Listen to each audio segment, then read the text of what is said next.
Welcome to another episode of My Weird Prompts, an AI-generated podcast featuring the random prompts of Daniel Rosehill as answered by a revolving cast of friendly AI characters. Join us for deep dives into AI, technology, and whatever other random thing Daniel finds fascinating today. Subscribe on Spotify or your favorite podcatcher. Now, today's episode. This episode was generated using artificial intelligence. Please verify facts. Hi there, Herman and Corin. So I'm just trying to follow up with Ivory, the computer store. I think it's the biggest computer chain here in Israel. There's also KSP about the parts I ordered, so we can get our home server up and running. At some point in the future. I did an interesting cost comparison actually, in which I created an AI agent in order to try to build. We covered the unfortunate demise of my home server in a previous episode.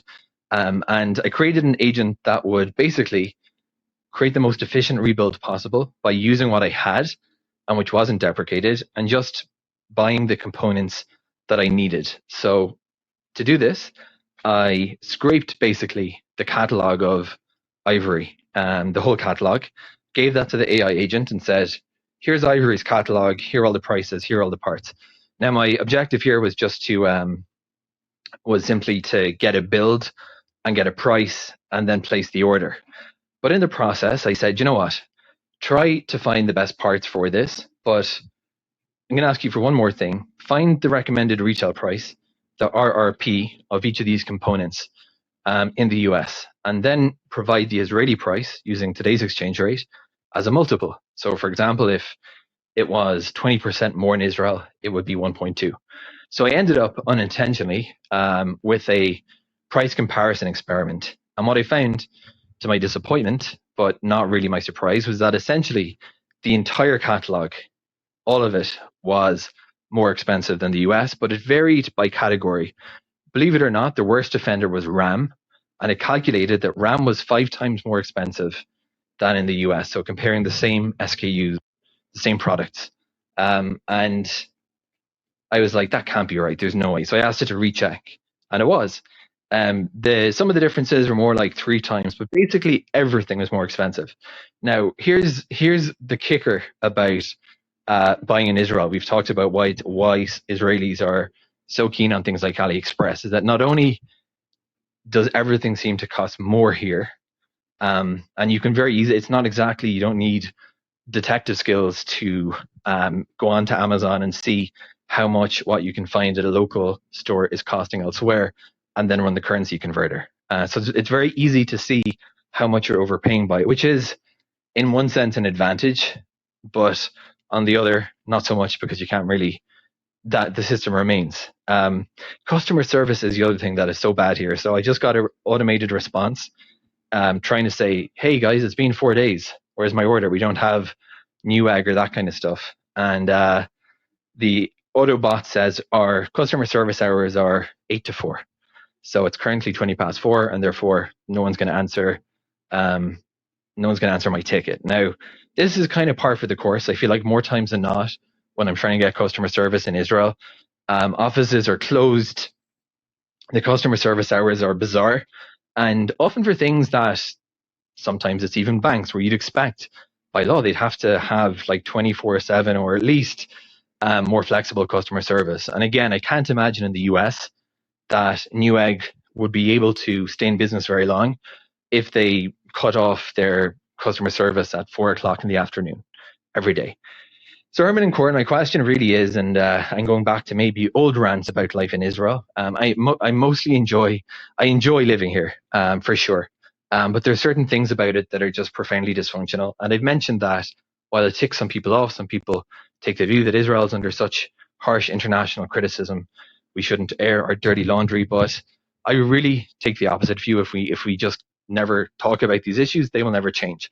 And I'm not the first person, nor the thousands, to remark upon the high cost of living in Israel, the fact that things cost too much here, and that the customer service is often just bad. So Herman and Corin, that's not a very appealing cocktail for consumers. you can get cheaper things with much faster delivery and better customer service if you just buy them abroad and put them in a suitcase, which is what many people do. My question is, why does the situation persist in Israel? One of my observations, I don't know if can be substantiated, is that because Israel is a small market, and this doesn't excuse lousy customer service, but because it's small and businesses have high cost bases, the priority goes to large customers in a way that you don't maybe have in a place like America, where the individual customers add up to such a big collective that they kind of have power, and you have to do individual BTC customer service well. I feel like my experience in Israel has been that when you buy B2B, or you're buying a higher ticket album, you finally begin to get normal customer service. And even if you're buying an expensive B2C purchase, let's say a computer, you're just too small for anyone to care about. And that's it. So Herman and Corin, what do you think about consumer protection law in Israel, customer service? I feel like things may be improving a little bit, but we're still very far behind where we should be, and that the consumer experience remains, compared to what you might expect in Europe or the US, substantially inferior. So what are the reasons for that, Herman and Corin, and what do you think Israel can do to step up its game in this regard? Let's talk about it today. Hey everyone, welcome back to my weird prompts. I am Corn, and I have to say, the energy in our house has been a bit tense lately. If you've ever lived with someone who is deep in the middle of a home server build, you know the feeling. There are parts everywhere, half-finished scripts running on laptops, and a lot of muttering about latency and throughput. I actually found a stick of thermal paste in the butter compartment of the fridge this morning. Apparently, it needs to stay at a stable temperature. Herman Poppleberry here, and yeah, I can confirm. I almost tripped over a box of high static pressure fans in the hallway, but honestly, it is for a good cause. Our housemate Daniel has been on this mission to rebuild his home server from the ground up after that pretty spectacular hardware failure we talked about back in episode 312. You remember, the one where his power supply decided to become a smoke machine. How could I forget? The smell of ozone lingered for a week. But as Daniel mentioned in the prompt he sent us for today's show, he decided to take a very Daniel-esque approach to the procurement process this time. Instead of just clicking buy on the first site he saw, he actually built an artificial intelligence agent to scrape the catalogs of the big Israeli computer chains, specifically Ivory and KSP, and compare those prices to the recommended retail prices in the United States. Which is exactly why we love having him around. Why just complain about high prices when you can automate the process of proving exactly how much you are being overcharged? And the results his agent found are, frankly, staggering. I mean, we all know Israel is expensive, but some of these multiples are just wild. He ran the script over a period of 72 hours to account for price fluctuations, and the data is consistent. He found that almost every category is more expensive here, which is not a shock, but the kicker was the memory. According to his agent, random access memory in Israel is currently sitting at nearly 5 times the United States price for the same components. 5 times, Herman. That is not just a little import tax markup. That is a whole different reality. If a 32 gigabyte kit is $200 in New York, it is $1,000 here. That is a monthly rent payment for some people. It really is. And it is actually perfect timing for this discussion because we are seeing a convergence of local Israeli economic quirks and a global semiconductor market that has gone absolutely nuclear over the last few months. If you have been following the news here in February of 2026, you know that the cost of living is the #1 topic at every dinner table right next to the hummus. It definitely is. So today, we are going to dig into why this is happening. Why is a stick of RAM 5 times more expensive in Tel Aviv than in New York? Why does customer service in Israel feel like a side hustle that closes at 4 in the afternoon? And what, if anything, can be done about it? This is really a deep dive into what we have called the economic island effect in past episodes, like back in episode 307. But it has some new 2026 flavors to it that I think are worth exploring. We are talking about a market that is physically isolated, regulatory heavy, and culturally unique. So let us start with that 5 times multiple on the RAM. That was the thing that really stopped me in my tracks. I mean, I expected 20% markup for value-added tax, maybe another 10% for shipping and local overhead. But 500%? How does that math even work? Is the RAM being hand-delivered by a paratrooper? Well, to understand that, we have to look at what is happening globally first, and then look at how that gets distorted through the Israeli lens. Right now, in early 2026, the global memory market is in what analysts are calling a hyper-bull phase. Because of the massive demand for artificial intelligence servers, the big manufacturers like Samsung and SK Hynix have shifted almost all their production to high-margin server-grade memory, specifically High Bandwidth Memory 4 and DDR5. Right, so the supply of consumer-grade memory has essentially cratered because the big guys are chasing the AI gold rush. Exactly. In the United States, prices for a 64 gigabyte kit of DDR5 have basically tripled since October of last year. You are looking at something that used to be $150 now costing $450 or $500. Now, here is where it gets weird for Israel. Our local retailers, the big ones like Ivory and KSP, they do not buy directly from the manufacturers in the same way a giant like Newegg or Amazon does. They often go through local distributors like CData or Estronics who hold stock. So you are saying there is an extra layer of middlemen who all need their cut?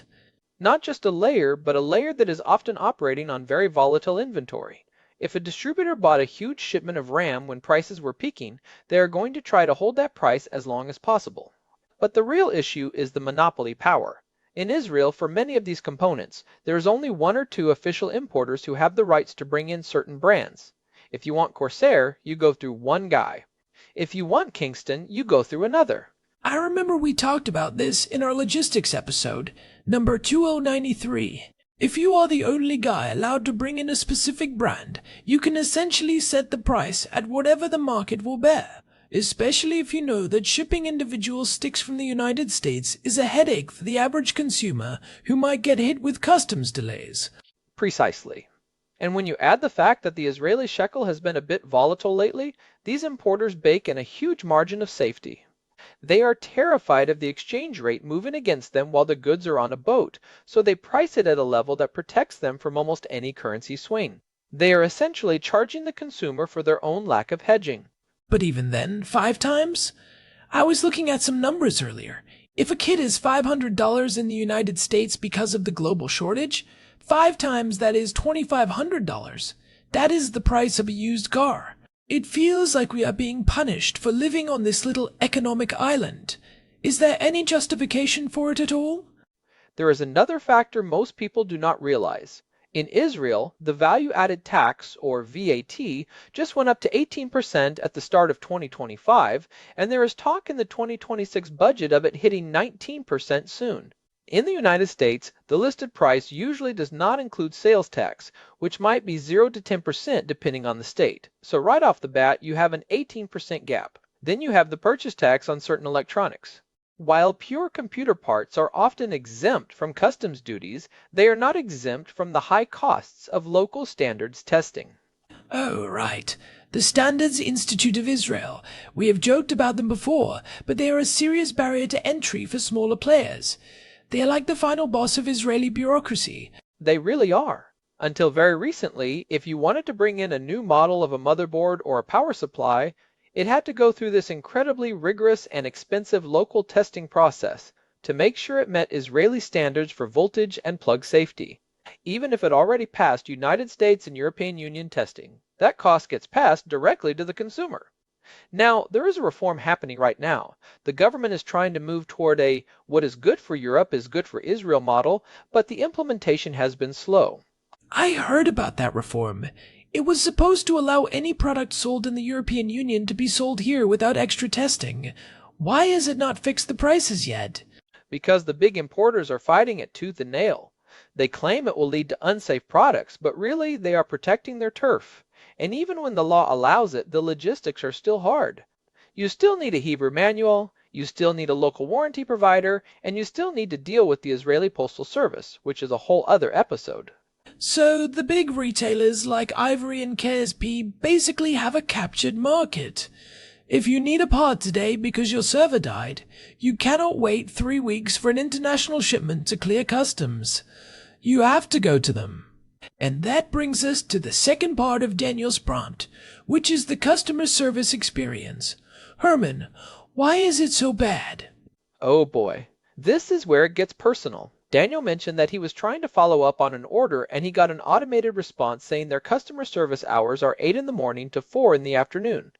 And it was 20 minutes past 4. 4 p.m.? That is when the day is just getting started for most tech workers. How can a major national retailer justify closing their support lines that early? It is a fundamentally different philosophy of what a business is for. In the United States, the consumer is king because the market is so hyper-competitive. If Newegg does not answer your chat at 10 p.m., you will go to Amazon. But in Israel, as Daniel correctly pointed out, these businesses often prioritize their B2B relationships. Business to business. Exactly. If you are a company buying 500 workstations, you have a dedicated account manager who will answer your call at midnight. But if you are an individual consumer buying 2 sticks of RAM, you are essentially a nuisance to their bottom line.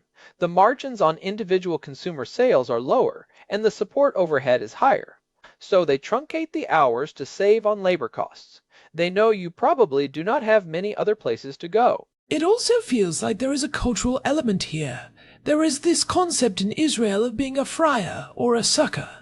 And for a long time, there was this sense in the business world that if you provided too much service, if you were too accommodating to the customer, you were being a freier. You were letting the customer take advantage of you. That is such a keen observation, Korn. It really is a cultural shift that is still in progress. For decades, the Israeli economy was very centralized and very socialist in its roots. Competition was not the primary driver. Survival and basic service were. We are now in this high-tech, hyper-capitalist era, but the service culture is still catching up. It is the paradox of the startup nation. We can build the world's best cybersecurity software, but we cannot answer a support ticket after 4 p.m. It is like we have Silicon Valley tech, but a 1970s post office service model. It creates this incredible friction. And it is not just the hours, it is the attitude.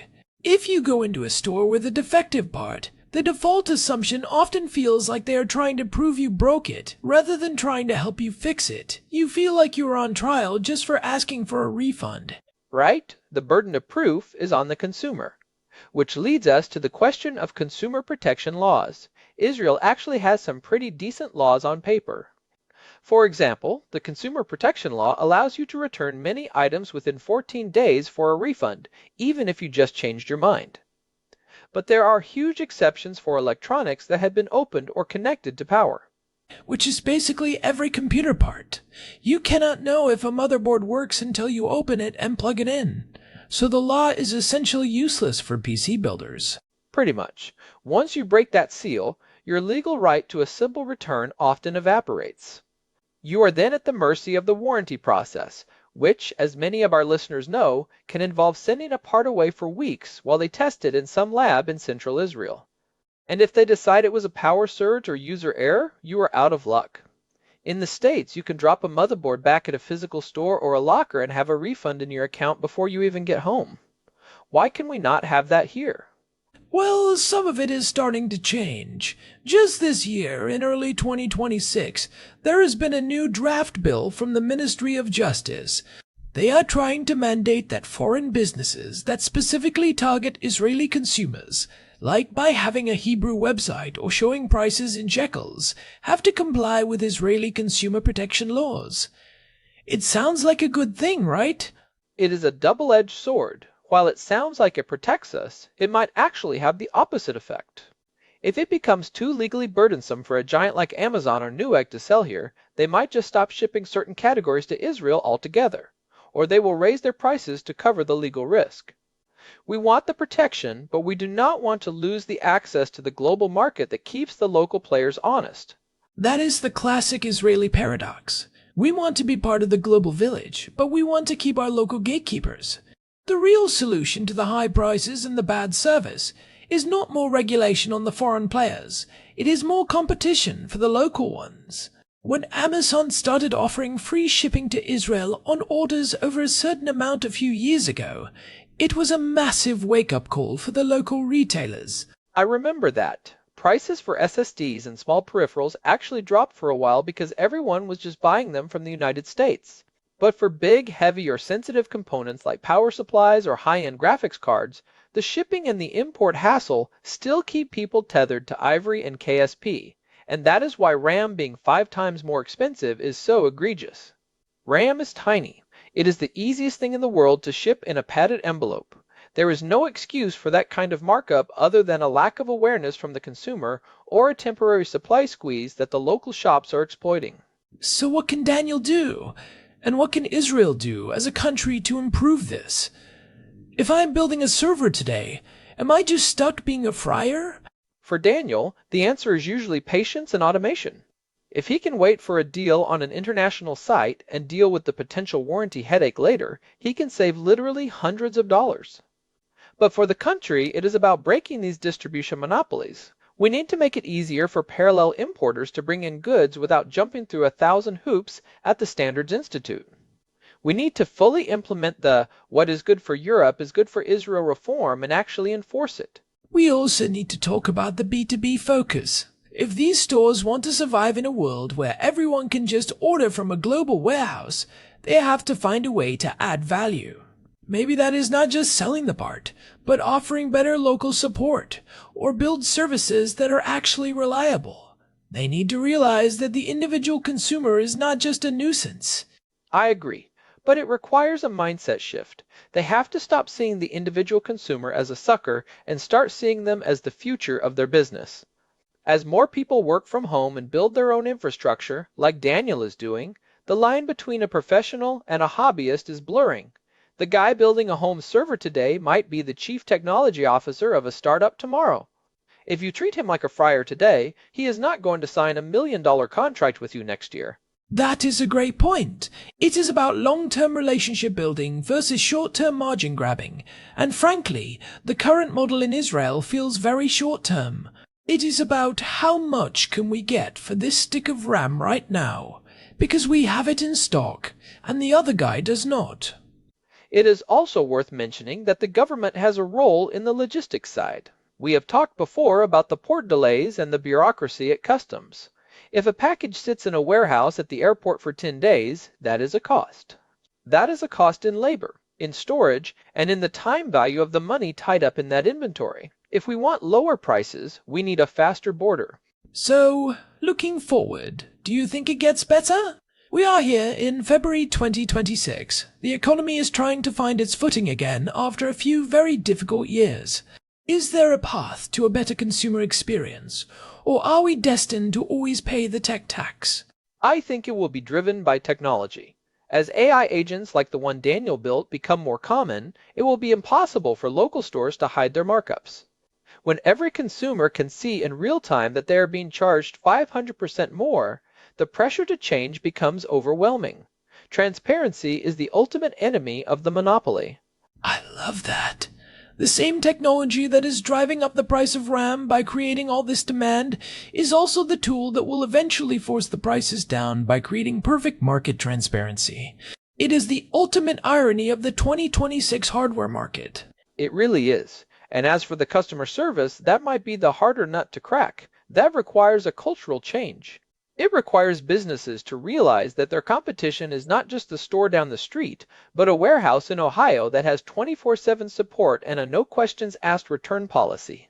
They are competing with a global standard now, whether they like it or not. I think that is starting to happen. I have noticed some smaller shops starting to offer better hours or more responsive WhatsApp support. It is the big established players that are the slowest to move because they have the most inertia and the most to lose.